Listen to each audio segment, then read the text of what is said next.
Yo, what's going on? You already know what it is. It's going for the gusto. We got your boy Boom Bam Bunansky out here ready to go with it. And your boy Bartholomew. About to set it off, right? You know what I'm saying? We got three major topics for y'all today. Doggone. Man, what we had? We had fantasy strategies. We had Phil, player to get cut from a team. And then we also had the behind the scene players. And we're going to touch on all three of those topics. Hey, what you want to start off with? Um, now we can start with the fantasy. Start with the fantasy. That's cool. Fantasy strategies. All right. So coming into fantasy, we all got a little game plan when it come down to picking our players on what rounds and how we pick our players. Like, what's your take on you know what I'm saying? Like, I just want to see how you feel about getting your players. Like, how you feel about it? So like fantasies, tips and strategies. Man, like for me, fantasy, like every draft I walk into is different. Um, First thing you got to check out is like keepers. If it's a keepers league, who all got the keepers? You want to know like who you can't get off the beginning. Then me, man, I kind of let the draft conduct my draft. So if everybody going, wide receiver heavy, I might sneak it in and grab a running back. See if I can Yeah. get two quick running backs. If Yeah. everybody going running back heavy, which that happens a lot because running backs are the hardest position to kind of get in fantasy, like the way you want it, especially because the injuries. So I try to snatch a wide receiver. But if there's a top three player at an offensive position, and they follow you, you might gotta take them. And when I say top three, I don't mean top three player in the league. I mean top three in fantasy points, meaning they gonna hit that bonus week in and week out. Like, you know, you can use Justin Herbert as a good example. If you could get him at quarterback, that's a good pickup.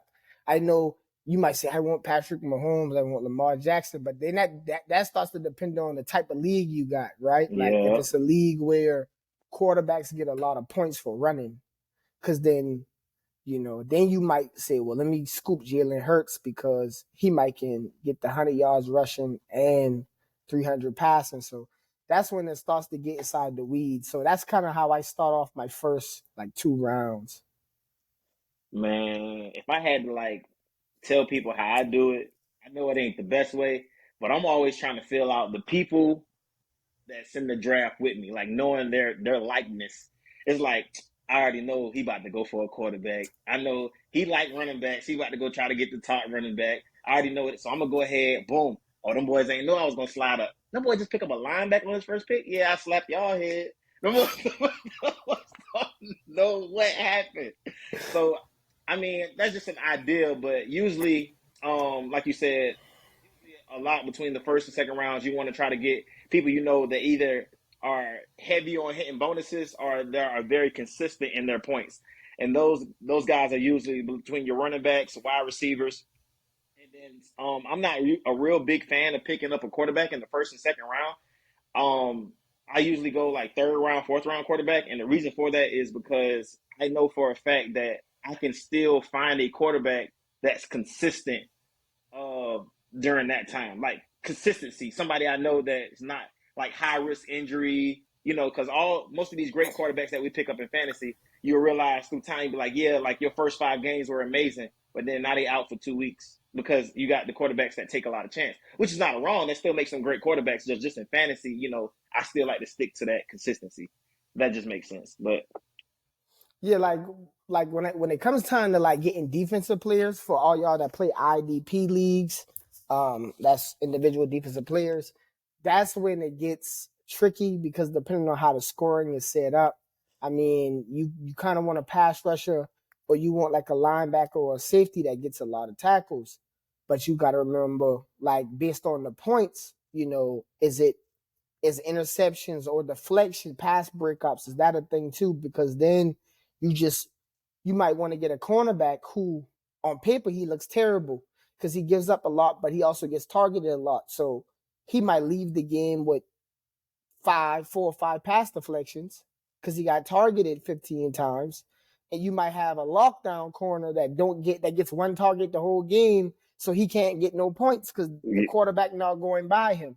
So you Yep. got to think about that and like think about players that are in the box. You know, like if you can find a safety, like a Buda Baker is lovely. Derwin James, they're lovely in fantasy because they get the tackling points. When you talk about defensive players, and then also you got a linebacker. You know, you kind of I try to aim for a middle linebacker. They kind of get the most action, but you know, you run into a team sometimes where it's outside linebacker getting in there, making tackles. So that's what you Yep. got to think about when the IDP comes in. But as far as like the one position that I think we talk about is like the tight end and the flex, Come because you on. win it. That's where you win and lose a lot of games at, because everybody's going to get a number one receiver, everybody's going to get a number one running back, but that tight end and that flex position, that's where you got to try to make it Yeah. count at. You got to try to make it count because like, you know, some leagues do flex. You can do tight end, running back, wide receiver. Some leagues is just wide receiver for your flex. Some leagues is running back and wide receiver, which is how I like to play the most. And that flex position for me changes every week, man. Every week, Like I dog. never keep one guy there. It depends on the matchup.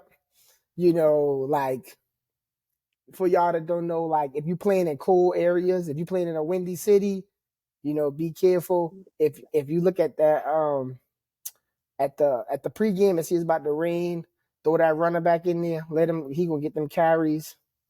You know, Yeah. I kind of roll with that. It's always between the wide receiver and the running backs with those flexes because you just don't know like what kind of predicament you're gonna be in, you know. But I don't know, man. But back to the defensive like strategy, just to caveat and throw some extra stuff in there. Also just remember that, you know, like seasons matter because usually cornerbacks on the defense, they usually make a name for themselves. Uh, in a particular season, and then that next season you got to understand that these offensive coordinators are strategizing away from them. So you got to be like, you know, just like you were saying earlier, just like understanding, like, oh well, you know, he's not about to get targeted that side so many times unless he's matching up with another all-star. You know what I'm saying? Right. Wide receiver. You know what I'm saying? Then you'll know. Okay, well, then you can pick and choose your battles there. But you know, Yeah. start looking at, you know, guys that's like consistent in like tackles, pass deflections. You know what I'm saying? Start looking at those guys because those guys, they may not be your starters, but those guys can maybe the guys you can pick up off your bench and put in certain situations and still come out successful. So, you know, I always tell people just do your research. Like ESPN has like stats and you can see the consistency in certain players and then you know how to operate from there. Now y'all watchers, y'all owe us $100 now a piece. Anybody Yeah. want Tips and trips, and I'll say this to all the subs that never played fantasy or worried about getting into it, think it's too much. Literally, fantasy for us. I'm in 3 leagues normally in a year. I've done 4 before. I don't like to do more than 3. If you're first now starting off, I wouldn't do more than 2. But you really don't dedicate that much time to fantasy. You kind of check it on Sunday, but once Sunday hits, your lineups are already in there.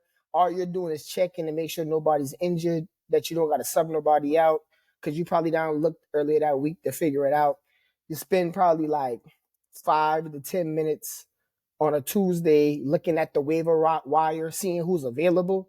But it's not that much time. I know I've heard that before in the past. A lot of people say, man, I don't want to do fantasy because like I see people always looking at their phone. That's just me kind of being kind of third. But like once it's there, it's there. You can check it. You know, it's just an app. You can, you know, be wherever you're at, you know, at the restaurant, peeking, you know, driving in the car, you know, at the red light, peak, you know, just look just to see how your team doing. But it's really, I would say in a whole week's totality, bro, I would say you spend like 20 minutes, not even that, work on your fantasy, like on all of them. Because, you know, it's other people in the waiver wire too. So you might not get the people that you want anyway. So you Yeah. just kind of just finding a way to make your lineup that you got work and survive till the next week. And so it's not that much time, but it really is fun. You know, they got a comment section, you know, if you want to talk trash with the bros and have a Yep. little fun back and forth, like, yeah, man, I got you this week, or look, I'm winning the division. You throw that stuff in the chat, and like, it's just fun. It's just bragging rights, stuff like Yep. that. So that's for anybody who never tried it. I say try it this year. You might like it. And also remember, like if you guys, whatever app you're using, sometimes these apps like to do an auto optimize for you guys, optimize your lineups based off the statistics that they see fit. I'm not saying these people are wrong. I'm not saying that they are. It's just if you know football and you understand football at a certain level, it's just kind of best to do it yourself because they're just giving you what they project based off statistics. You got to understand that it's a computer reading system that's just giving you off statistics. Right. And you could be like, bro, Buddy just been lucky because I know he ain't that good. And you know he ain't that good. You be like, brother ain't that good. And then you Yeah. might optimize and be like, bro, got me 0 points, and they told me he was gonna get me 20. And I was like, yeah, bro, I told you to keep him on the bench, but you ain't listening because Right. you just gotta kind of play it safe. But sometimes they do optimize in a place where you be like, oh, I kind of like what they did with this one. Like I can see and understand. So just play with fantasy a little bit, and you'll get it. Yeah. All Yep, right. yep, yeah. So Oh, we ready to rock on? we ready to rock on. I mean, it's a hard topic, but man, you know what? I said like how they could possibly feel, being cut from a team, but the same feeling like for being fined. Like, how do these players like just naturally feel about like those incidents that happen within their organization? Yeah, I mean, man, like it's probably a tough pill to swallow because it's like it probably the part that probably sucks is that you're in the locker room with these guys every day, and so like you start to build that bond and you start to feel like, all right, we're all in this together, we're all doing the same drills, we're all doing the same everything's, and then you get that call in the office and it's like, hold on, me, like, what Yeah, happened, so that's probably just crazy because these players got lives and families, and like a lot of them are banking on it. It's like, football or bust yeah, type. yeah. That's true, man. I can the feeling I had is that I can imagine it's like when I was in high school, I tried out for the basketball team and I didn't make the basketball team. And I'm not ashamed to say that, but the people that made the basketball team is that people that I had like really tight relationships with. You know what I'm saying? So it was kind of just like, oh man, I hung out with this guy, hung out with that guy. You know what I'm saying? We did things. We kind of know each other on a personal level, and it's Yeah. just like not to. And then some of these guys go off and they go play a sport and they build their relationship off with another group of people. You know what I'm saying? And that's what sports do. They allow you to build relationships with the organizations that you're with. And it's kind of like these guys kind of left me, and I was kind of like standing alone because then you get to the point like it's some things that you can't relate to because you're not a part of that anymore. And Right. and I feel like that's the part that hurts the most. Like when you are not a part of something that you're used to being a part of, that it's just like, oh, this was taken away from me, and now I have to adjust and fire. But then also there's that mindset that clicks in like, hey, regardless of where I'm hit, like I'm going to get on my feet and doggone grind and hustle because now I know whatever I didn't do, I'm going to go do now and I'm going to do it 10 times better. That way, Right. when I go see this team again, they're going to remember me from the opposite end of the field. So that's the Right. kind of mindset, I just would think that certain players would take. Yeah, and I mean, no, that's real. Like it's definitely real, and it's like when you think about it from even when you think about high school basketball, like you brought up, right? Like even if no matter what sport it is you're playing, like at a point in time, you're confident you're going to make a team because you was one of the best players on this team. So on your middle school team, you was one of the best players. So you're like, oh, I'm gonna make high school, or I was on JV, so I know I'm gonna make varsity. Then you get, go from varsity to college, and then you go to the pros, and it's like you've always made the team, and now it's like, well, not this time. You're like that's like a culture shock with some people because you're used to always being the best, you That's know. true. And so like from that standpoint, you gotta applaud the players that say, you know what, for once I'm not the best, but I'm gonna go work in order to try to become the best. Like I'm gonna take all my lessons, all my bruises, all my bumps and bruises. I'm gonna like put my best foot forward and attempt to be the best That's and right. not give up right here. So that's just a man, that's tough sledding, man. And then it's probably tough on the coaches too, because some like especially the position coaches, right? Like you go inside like a running back room or a wide receiver room, it ain't that much guys. And even when you're in like training camp, it's more guys than throughout the season, but it's still not a lot of guys. It's not like you got 20 something people in there. Like your position group is what, probably like 8. Yeah. And out of the 8, like what, 5 of y'all make the team as a wide Yeah. receiver. So like now it's like those are the 3 guys, you go to lunch with them, you eat with them, because that's your position group. You're The always guy, with them. the guys you train with. You know what I'm saying? And it's so Yeah. crazy because then you got to think in your mind, like when you're on a team, like the fear of being cut, right? It's like all these guys, we're all working out together, right? And we're all trying to make each other better, but we're all secretly in competition because we're all in the same position. You see what I'm saying? Right. Are we all wanting or play the same position or wanting the same position? Like it's just like I'm in slick competition, but we all want each other to be great. But Right. I just think that comes with being a little bit more, in which that'll kind of like steer off in the next topic later. But I think that comes with being a little bit more proactive, not only on the field but off the field too, because like the amount of work you do off the field and like the energy you bring to the team also could be an effect to like where you stand with a certain team. You know what I'm saying? Right. Because if I come in the locker room all dull and at practice, and in the locker room after practice, and I'm not really, even though I could be a great player, but I'm not passing on good energy, then it's just like, man, you're like you're taking the soul of our team, man. You causing us Right. to have bad grass. Like we're not growing. We're not growing with you. You know what I'm saying? So those also may play an effect, but who knows? And like you said earlier, those position coaches, you think about, I'm training a guy to be the best for this organization because that's what I was paid to do, and then all of a sudden he's cut. Now I'm like, did I do my job correctly? Like, did Right. I did Right. I get him to where he need to be? Did Where I he need to fail? be. Yeah. Yeah. And then knowing that you probably failed the player, that thought of like, dang, I failed the player. He's cut. I'm still here getting a paycheck, training these other guys, but I just failed the player. You know what I'm saying? And Right. it's kind of hard to accept that either way. So like, I don't know. I just my thoughts, random thoughts.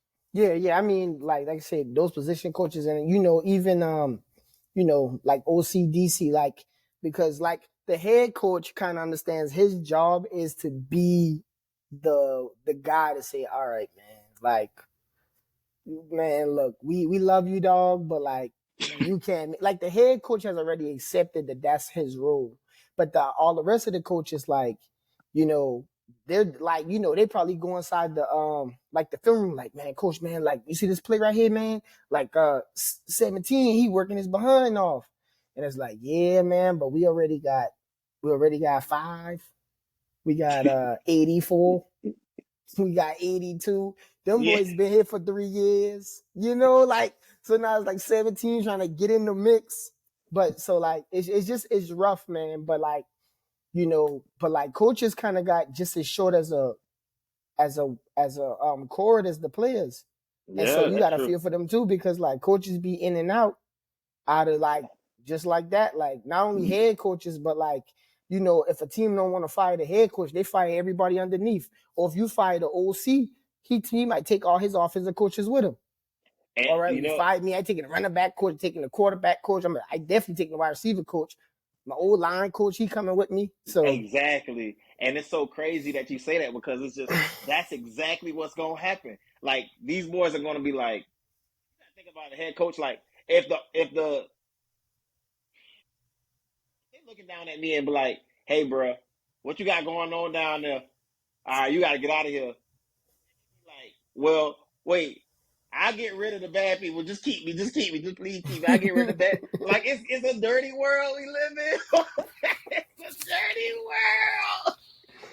yeah, man. Hey, it's cutthroat too, man. Boy, It's listen, definitely cutthroat, man. It's cutthroat, man. But I'm not seeing so many good coaches get fired. This past year too, and it's just like, yeah. what happened? It's really just comes down to results. Like you can be a great coach and you can you can see you turning a team around, but you got to get the wins, because the wins equal the dollars. The dollars equal the fans and the seats. The seats Mm-hmm. equals more dollars for the, you know, for like the owners, for the franchise itself. I mean, and then it goes from there because like the number one thing about a dynasty is that a dynasty makes so much money for the owner without people understanding how, because it's like it's not just the team becomes good. Now you got a whole group of people that come to the games to want to see that team lose, Right. Right. right? So you add people within there, right? Then those people turn on their TVs because they want to see the team lose. So now you already built this fan base. Then you got a whole other group of people that want to see them lose. Now like all your merchandise, that's going through the roof, right? Because now the younger group of kids coming up, right? This is the team that they see winning. So you know Yep. how like like our parents and grandparents, they Dallas fans and Steelers fans. Those were the teams that were winning when they were coming up. So like that's the teams they connected with because those teams were winning at the time. So then Yep. it just creates this whole big thing, man. So it really comes down to Vendetta. winning, man. Yeah, and then it just Yeah. comes down to winning at that point, and then it's like you either winning or you not, man. So Man, yeah. that's crazy. So now that we say that, so it kind of like steers into our next topic. Like, what are those players that that's in the locker room? Those behind the scene players that that. What are a couple? What name a couple players if you don't mind? Like that make a difference in the locker room and make changes happen to the team. Like just those players themselves. Like that they are great behind the scene players.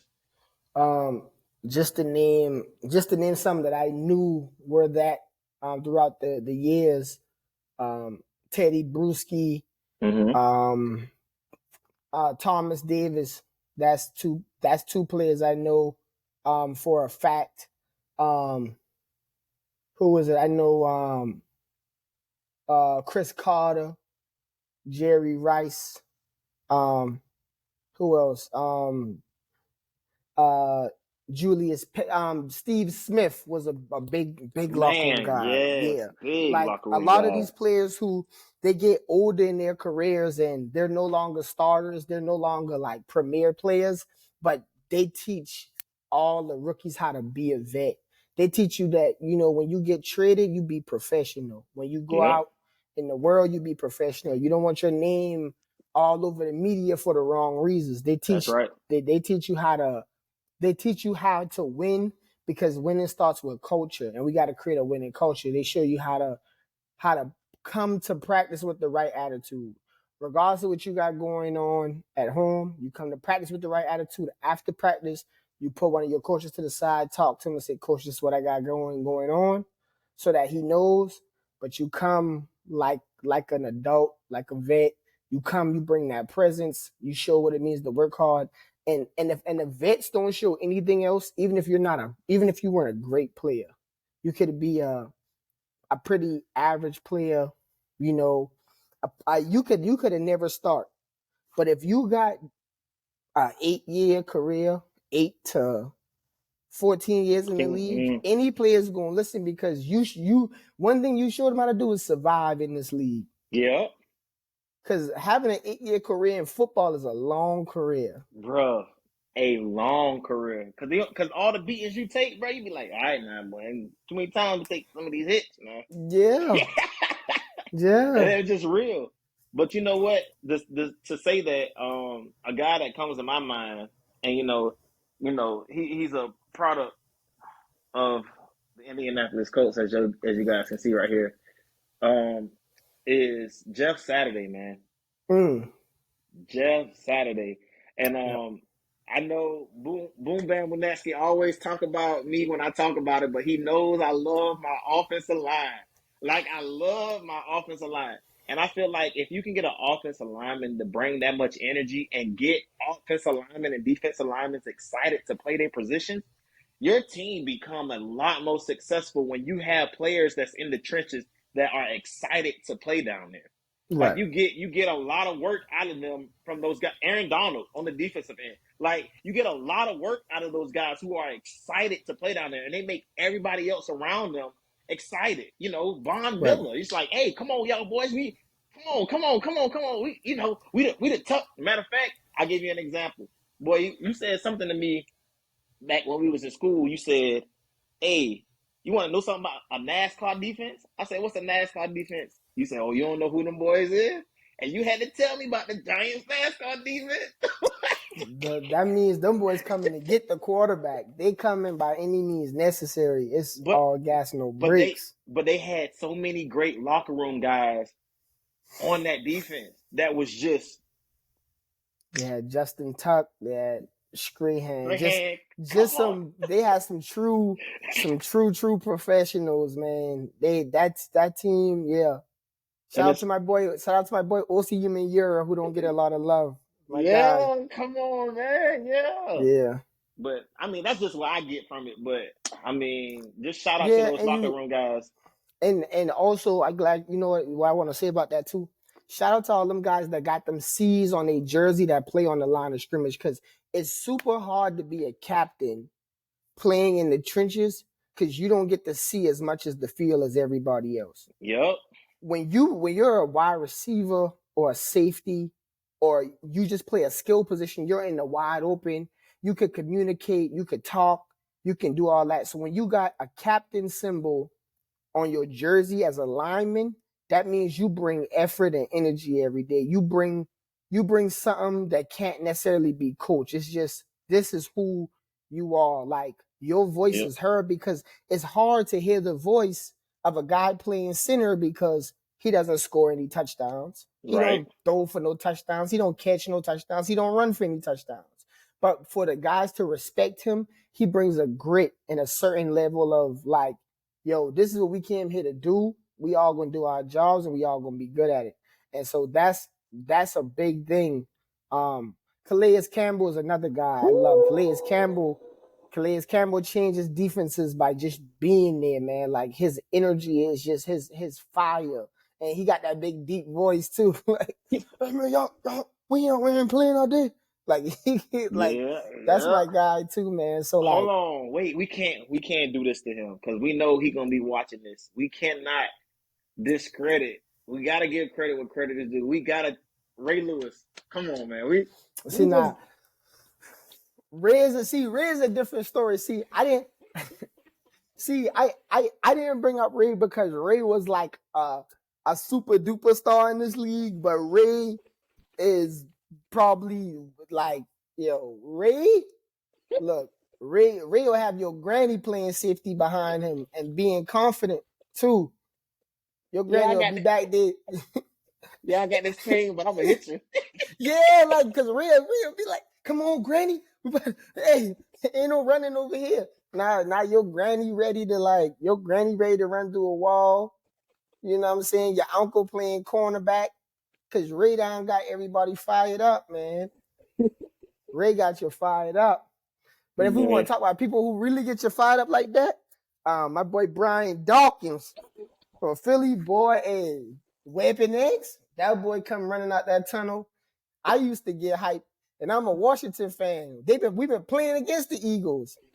He come running out the tunnel. I jump out. Let's go. I'm ready for the game. Yeah, man. Yeah, I'm ready to play now. Yeah, man. But man, I think we covered it all, dog. I think we did it, man. Shout out to the viewers, who's supporting us, man. We're doing really great. We got some new things coming up, you know what I'm saying, that's gonna catch you guys' attention, that's gonna get you guys a little bit more involved. Also, don't forget to share, like, and subscribe. Tell everybody, come check us out. I don't have a sponsor today, but we will be sponsored soon. Yeah, man. Yeah, well, shout out, man. Like I said, shout out to the Clay, shout out to the squad. We appreciate it, man. So much love, man. We appreciate y'all boys tuning in. This has been Going for the Gusto, man. We out of here. Yep.